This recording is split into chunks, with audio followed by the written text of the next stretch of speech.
ఎవరి ఊహకు అందనట్టుగానే ఆంధ్ర రాష్ట్ర రాజకీయ పరిణామాలు అనేది ఎప్పటికప్పుడు చేంజ్ అవుతూనే ఉంటాయి.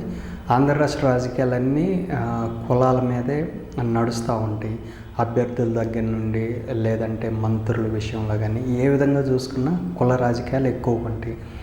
అయితే అనుకోని పరిణామ క్రమాల్లో 2014 పొత్తునైతే మళ్ళీ తెర మీద తీసుకొచ్చారు. అప్పుడు చంద్రబాబు గారు గెలవటానికి మెయిన్ రీజన్ ఏంటంటే విభజించారు ఆంధ్ర రాష్ట్రాన్ని.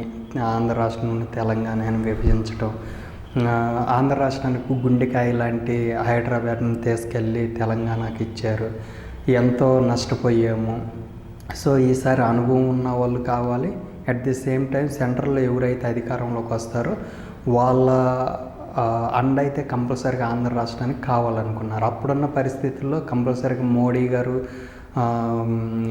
అంటే గుజరాత్ నుండి డైరెక్ట్గా పిఎం అభ్యర్థి రేసులో బీజేపీ నుండి నరేంద్ర మోడీ తెర మీదకి రావటము.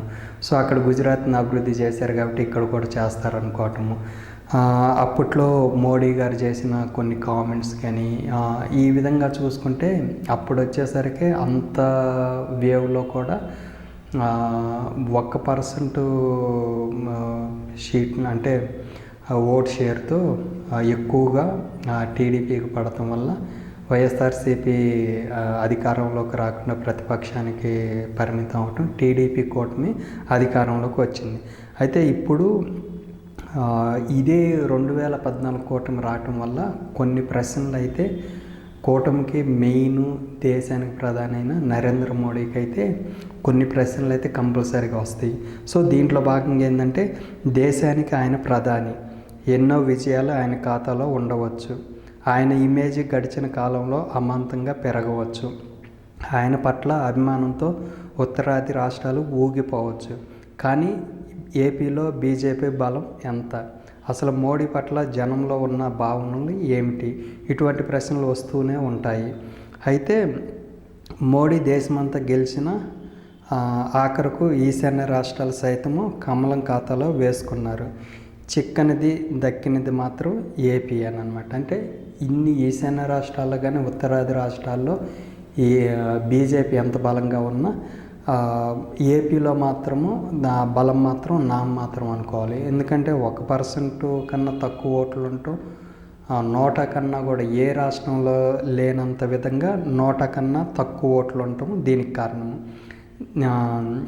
అయితే ఈ ఏపీలో ఇంత తక్కువ ఓటు పర్సెంట్ ఉండటానికి అనేక కారణాలు అయితే ఉన్నాయి. అయితే ఉమ్మడి ఏపీలో ఉన్నప్పుడే తెలంగాణలో కొంత బలం తప్ప ఏపీలో ఉమ్మడి 13 జిల్లాలో కమల వికాసం ఎప్పుడు పెద్దగా జరిగిన దాఖలాలు లేవు. అంటే ఇప్పుడు 25 చేశారు కానీ అంతకుముందు ఉన్న 13 ఉమ్మడి జిల్లాల్లో మాత్రం బీజేపీకి సంబంధించిన బలం అయితే మాత్రమే చెప్పుకోవాలి. అయితే 1998లో మాత్రం 4 ఎంపీ సీమాంధ్రాలు బీజేపీ గెలుచుకుంది. ఇదే పెద్ద విజయం. అప్పటికి కానీ ఇప్పటికి కానీ ఇదే అతిపెద్ద విజయం అని చెప్పుకోవాలి. అయితే మరోవైపు చూస్తే ఉమ్మడి ఏపీ విభజన తర్వాత సీమాంధ్రం దారుణంగా నష్టపోయింది. మోడీ ప్రధానిగా వస్తే బాగుపడుతుందని అందరూ ఆశించారు. కానీ 10 ఏళ్ల కాలంలో అలాంటి ఏమీ జరగలేదు. దాంతోనే సీమాంధ్ర ప్రజానీకంలో బీజేపీ పట్ల వ్యతిరేకం పెరిగింది. అంటే ఈ విభజన హామీలు ఏ అయితే పొందుపరిచారో అవి చేయలేదు. కానీ పోలవరానికి అడ్డుగా ఉన్న అంటే ఫ్యూచర్లో ఇబ్బంది అయ్యిద్ది అనుకున్న 7 మండలాలని అంటే తెలంగాణలో ఉన్న 7 మండలాలను తీసుకొచ్చి అప్పటికి గవర్నమెంట్ కూడా అంటే రిజల్ట్ అన్నీ వచ్చినాయి. ఇంకా ఏదైతే ఈ అంటే బీజేపీ ప్రభుత్వం అప్పటికి రిజల్ట్ వచ్చినా ఏర్పడకుండా మంత్రి వర్గం అయితే ఇంకా కూర్పు జరగల. అప్పట్లో ఏంటంటే అప్పట్లో బీజేపీ ఏపీకి సంబంధించిన బీజేపీ పెద్ద వ్యక్తి ఒకరు ఉండటం వల్ల 7 మండలాలు తెలంగాణలో వాటిని తీసుకొచ్చి ఆంధ్రాలో కలిపి అటు పోలవరం ప్రాజెక్టుకి ఎలాంటి ఇబ్బంది లేకుండా చేశారు. అది ఒక్కటే చేశారు. అయితే పొత్తులతో ఎత్తులతో బీజేపీ జనం ముందుకు రావచ్చు. కానీ దాని అధినాయకుడు నరేంద్ర మోడీ ఏపీకి వచ్చినప్పుడు విభజన వల్ల ఏపీకి ఏదైతే గట్టిగా నష్టం జరిగిందో మేలు చేస్తామని, ఆ జరిగిన నష్టాన్ని భర్తీ చేసి మేలు చేస్తామని మోడీ గారు చెప్పారుగా. ఇప్పుడు అదే ఒక ప్రధానమైన ప్రశ్నగా మారింది. గట్టిగా మాట్లాడితే ఏపీకి మోడీ ఏం చేశాడో చెప్పగలరా అనే కోట్లాది జనం నుంచి వస్తుంది.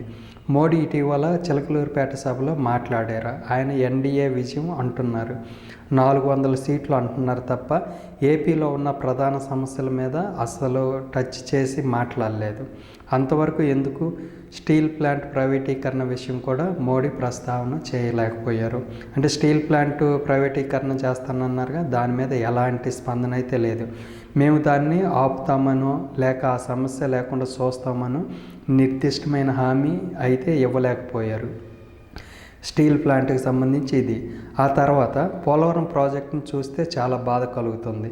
అది జాతీయ ప్రాజెక్టు. దాన్ని పూర్తి చేయడానికి కేంద్రానికి 5 ఏళ్ల సమయం సరిపోలేదు అంటే ఆశ్చర్యపోవాల్సి ఉంటుంది. అంటే ఇప్పుడు బీజేపీ వచ్చి 10 ఏళ్ళు అయింది, రాష్ట్రాన్ని విభజించి 10 ఏళ్ళు అయింది. ఆ 10 ఏళ్ల టైంలో ఇంతవరకు పోలవరానికి సంబంధించి ఎలాంటి ఫైనలైజేషన్ చేయలేదు.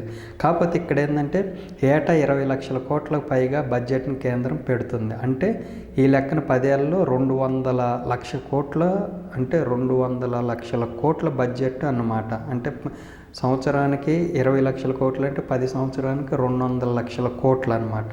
అందులో ఏడాదికి కనీసం 3-4 వేల కోట్లు తీసి పక్కన పెట్టినా ఏనాడో పోలవరం ప్రాజెక్ట్ అనేది కంప్లీట్ అయ్యేది. కానీ పోలవరం విషయంలో దాగుడు మూతలు ఆడటం, రాష్ట్రం మీద నెపం నెట్టడం, ఈ విధంగా నెట్టడం వల్ల ఖర్చు పెరిగిపోతుంది. దాన్ని భరించేందుకు ముందుకు రాకపోవటం, ఇవన్నీ కేంద్రంలోని బీజేపీ చేసిన తప్పిదాలే అని అంతా అంటారు. సో ఆ విషయం మీద మోడీ మాట్లాడగలరా అనేది ఇంకో ప్రశ్న. చూడండి, ఇక్కడ పోలవరానికి సంబంధించిన ముంపు ప్రాంతానికి సంబంధించిన జనాభా ఎవరైతే ఉన్నారో వాళ్ళకి ఆర్థిక సాయం అనేది చేయాలి.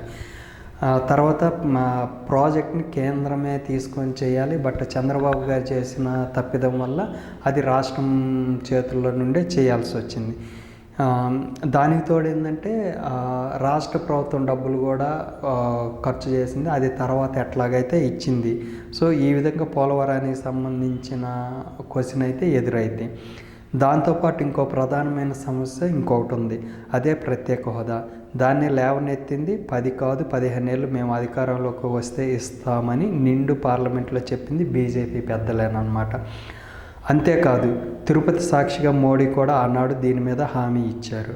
అంటే అప్పుడు కూటమిలో ఉన్నారు కదా, అప్పుడు తిరుపతిలో పెట్టిన సభలో ఈ హామీ ఇచ్చారనమాట. సాక్షాత్తు వేడుకొండల గారి సాక్ష్యంగా ఇచ్చారు. ఆ సభలోనే ఇటు టీడీపీ అధినేత కానీ అటు జనసేన అధినేత కూడా ఉన్నాడు. ఇప్పుడు అది ముగిసిన అధ్యాయం అయిపోయింది. అసలు ఎందుకు ప్రత్యేక హోదా ఇవ్వలేదు అన్న దానికి బీజేపీ పెద్దల వద్ద సమాధానమే లేదు.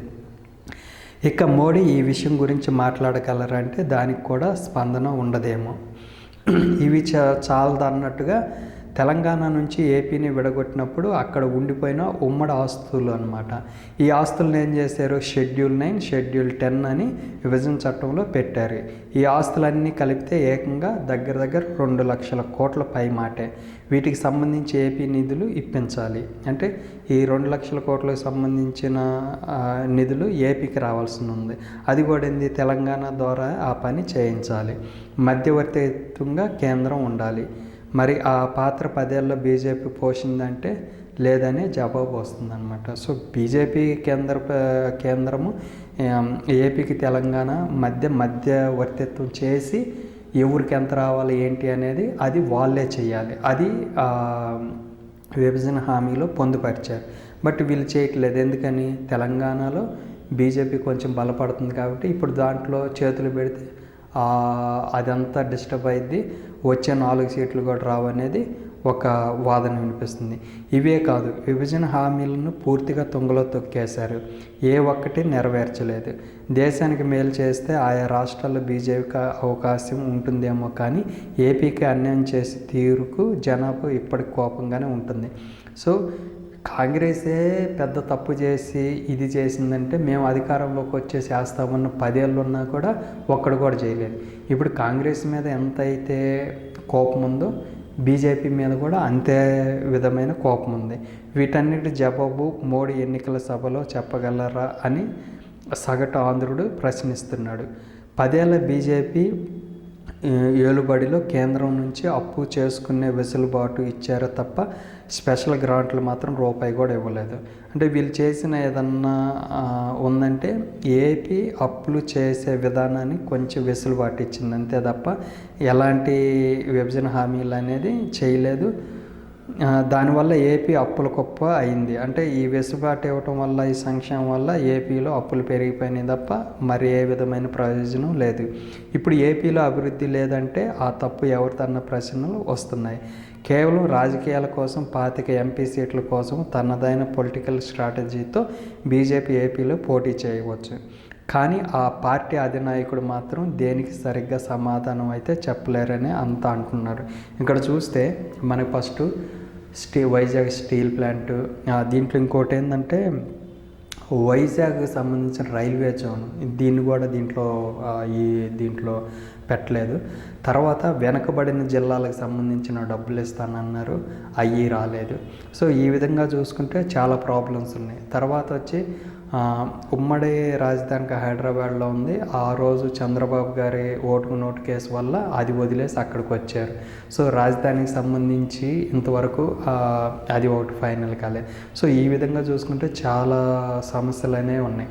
అటు చూసుకుంటే Vizag steel plant, railway zone ఒకటి, తర్వాత పోలవరం ప్రాజెక్టు, ప్రత్యేక హోదా, తర్వాత తెలంగాణ నుండి రావాల్సిన అప్పులకు సంబంధించి కానీ ఇవన్నీ ప్రాబ్లమ్స్ అన్నీ ఇంతవరకు ఎలాంటి రెక్టిఫై చేయలేదు. కాబట్టి రేపు వీళ్ళు కూటమిగా వస్తున్నారు కాబట్టి వాటికి సమాధానం అనేది కంపల్సరిగా ఇటు బీజేపీ కానీ తర్వాత టీడీపీ కానీ జనసేన కానీ ప్రజల నుండి ఎలాంటి క్వశ్చన్లు వస్తే సమాధానాలు కంపల్సరీగా చెప్పుకోవాలి. ఒకనొక టైంలో బీజేపీ ఏం చేయలేదు కాబట్టి బయటకు వచ్చామని చెప్పుకున్న టీడీపీ ఇప్పుడు మళ్ళీ కలిశారు కాబట్టి ఏం సమాధానం చెప్తారనేది ఓ ప్రశ్న. సో వీళ్ళ కూటమిని ప్రజలు ఈ ప్రశ్నలన్నిటికీ వీళ్ళు సమాధానం ఇస్తే ఏ విధంగా తీసుకుంటారు, ఒకవేళ ఇవ్వకపోతే వీళ్ళు ఏ విధంగా రియాక్ట్, అంటే వీళ్ళ గెలుపాటల మీద ఎంత ప్రభావం చూపిద్దో చూడాలి.